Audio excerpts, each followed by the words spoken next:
Assalamualaikum warahmatullahi wabarakatuh. Perkenalkan, nama saya Taufik Sewalas dengan NIM 2108766, Prodi Pendidikan Kepelatihan Olahraga. Baiklah, saya di sini akan menjelaskan materi pertemuan 1 sampai 5 mata kuliah gizi olahraga. Yang pertama yaitu pengertian ilmu gizi.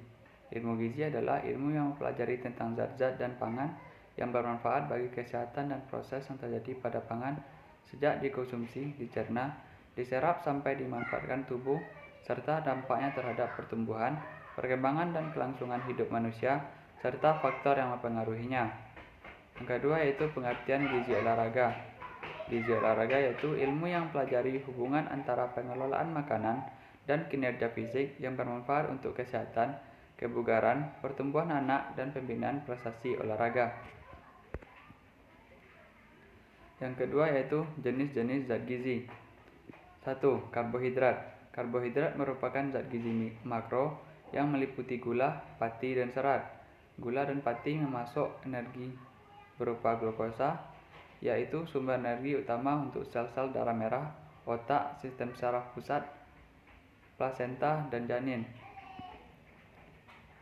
Glukosa dapat pula disimpan dalam bentuk glikogen dalam hati dan otot, atau diubah menjadi lemak tubuh ketika energi dalam tubuh berlebih. Yang kedua yaitu protein.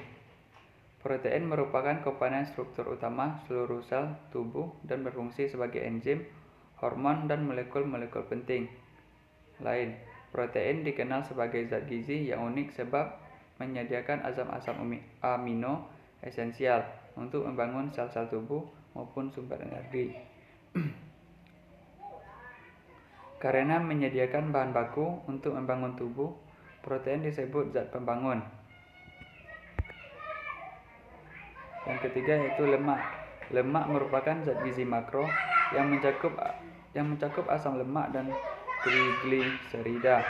Lemak adalah zat gizi yang padat energi, sehingga lemak penting untuk menjaga keseimbangan energi dan berat badan. Lemak menyediakan medium untuk penyerapan vitamin-vitamin larut lemak, vitamin A, D, E, dan K.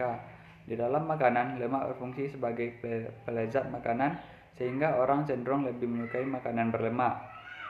Tubuh manusia tidak dapat membuat asam lemak omega 6 dan omega 3, sehingga asam lemak ini adalah zat yang esensial 17.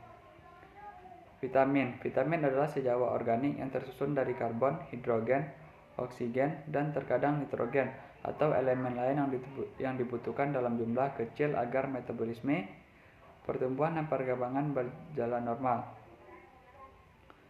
Jenis nutrien ini merupakan zat-zat organik yang dalam kecil ditemukan pada berbagai macam makanan. Vitamin tidak dapat digunakan untuk menghasilkan energi. Kelima, mineral. Mineral merupakan komponen anorganik yang terdapat dalam tubuh manusia. Sumber paling baik mineral adalah makanan hewani, kecuali magnesium yang lebih banyak terdapat dalam makanan nabati. Hewan memperoleh mineral dari tumbuh-tumbuhan dan menumpuknya di jaringan tubuhnya.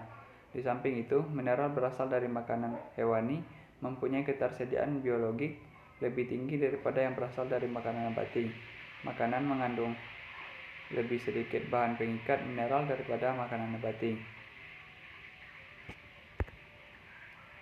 Selanjutnya yaitu fungsi zat gizi. Yang pertama yaitu penghasil energi tubuh. Zat-zat penghasil dalam tubuh manusia adalah karbohidrat, protein, dan lemak. Yang kedua, berfungsi sebagai pembentuk sel jaringan tubuh. Zat-zat gizi yang termasuk dalam pembentukan sel jaringan tubuh adalah air, mineral, dan protein. Fungsi selanjutnya yaitu sebagai pengatur fungsi dan reaksi biokimia tubuh. Agar fungsi biokimia tubuh dapat berjalan dengan cepat dan baik, tubuh membutuhkan vitamin, karena vitamin dapat membantu biokimia tubuh berjalan dengan lancar. Selanjutnya yaitu sumber zat gizi. 1.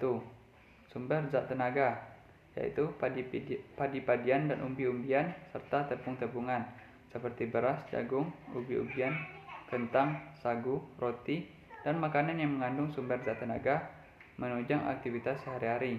2. Sumber zat pengatur, yaitu sayuran dan buah-buahan. Zat pengatur mengandung berbagai vitamin dan mineral yang berperan untuk melancarkan bekerjanya fungsi organ tubuh. Yang ketiga, sumber zat pembangun, yaitu kacang-kacangan, makanan hewani, dan hasil olahannya.